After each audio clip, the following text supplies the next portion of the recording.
ராமசாமி உடையாத தெரியாதவர்களே தமிழ்நாட்டில் இருந்திருக்க முடியாது. ஆனால் நீ அப்போ சின்ன பொண்ணாது. அவருடைய மகன் வெங்கட், அவர் கஷ்டத்தில் இருக்காது, நீ ஒரு 100 கோடி பணம் கொடு அப்படின்னு அவருக்கு கொடுத்தேன். வெங்கட்டும் திருப்பி கொடுத்தான். பட் சில நண்பர்கள் ஒரு 200-300 பேருக்கு கொடுத்த பணத்தை திருப்பி கொடுக்க மாட்டாங்க. உங்களுக்கு பர்சனலாக ஏதாவது லோன் இருக்கா? அங்கே தான் நீங்களும் நானும் வேறுபடுகிறோம். எனக்கு பர்சனலாக ஒரு லோனும் கிடையாது. நான் யாருக்குமே கடன் கொடுக்க வேண்டியதில்லை. நாளை காலையில் சிவசங்கர் இல்லைன்னா ஐயோ இவனுக்கு கடனை கொடுத்தமே திருப்பி கொடுக்காம போயிட்டானேன்னு கதறுவதற்கு ஆட்கள் இல்லை. என்ன இந்த 66 வயது வரை கடனே வாங்கியதில்லை. தனிப்பட்ட பர்சனல் லோன் வாங்கினதில்லை. எனக்கு தெரியாது, தேவைப்படவில்லை. Do you believe in God or cash நான் ஃபர்ஸ்ட் என்ன சொன்னேன், I believe in cash, second I believe in காடுன்னு. கேஷ் தான் காடு எனக்கு. அது இந்த வார்த்தையை எப்போ சொன்னீங்க, எந்த வயசுல சொன்னீங்க? நான் 8ஆம் கிளாஸ் படிக்கிறேன். கேஷ் தான் காட்.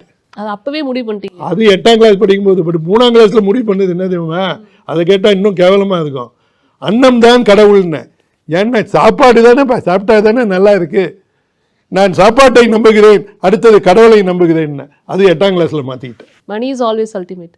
தமிழ்ல பாட்டு இருக்குல்ல, காசே தான் கடவுளடான்னு. அப்ப கடன் பிசினஸ் லோன் அப்படின்ற ஒரு விஷயத்தை எடுத்துக்கலாமா சார்? பர்சனல் லோன் அப்படி விட்டுறலாம். பிசினஸ் லோனும் பிசினஸை பொறுத்தது, அதை நாம் தவிர்க்கலாம். நீங்க யாருக்காவது கொடுத்துருக்கீங்களா, இல்ல அவங்க யாருக்காவது? நான் அந்த முட்டாள்தனத்தை நிறைய செய்து நண்பர்களை இழந்திருக்கிறேன். அதனால தான் நான் ஏற்கனவே ஒரு முட்டாள்னு. இப்போ நான் சின்ன வயசுல இருக்கும்போது ஒரு அண்ணாச்சி கடைக்கு போனேன்.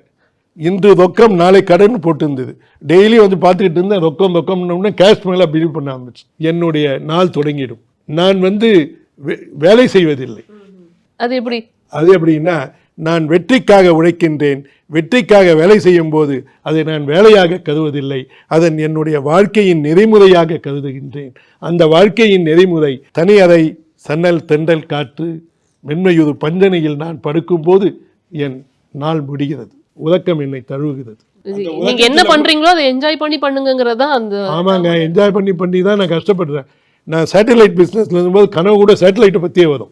I enjoy my life. நீங்கள் பாட்டு பாட மாட்டேன்னு சொல்லிட்டீங்க. பட் நீங்கள் யோசிக்கிற பாட்டு, உங்களுக்கு பிடிச்ச பாட்டு, எந்த சுச்சுவேஷன்லேயும் இந்த பாட்டு உங்களுக்கு மேட்ச் ஆகும்னா அது என்ன பாட்டு? நான் 30 நிமிஷம் வாக் பண்ணணும்.